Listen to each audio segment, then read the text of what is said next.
বন্ধুরা, আজকের প্রথম প্রশ্নটি হচ্ছে ঢাকা জেলার উত্তরে কোন জেলা অবস্থিত? অপশন এ গাজীপুর ও টাঙ্গাইল জেলা। অপশন বি গাজীপুর ও নারায়ণগঞ্জ জেলা।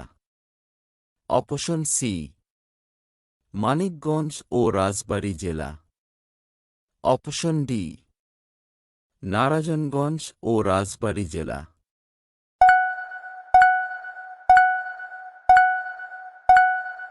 বন্ধুরা, এখানে সঠিক উত্তরটি হল অপশন এ গাজীপুর ও টাঙ্গাইল জেলা।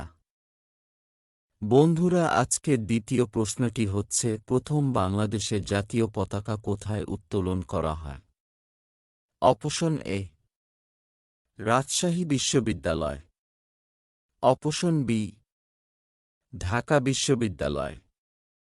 অপশন সি চট্টগ্রাম বিশ্ববিদ্যালয়। অপশন ডি খুলনা বিশ্ববিদ্যালয়।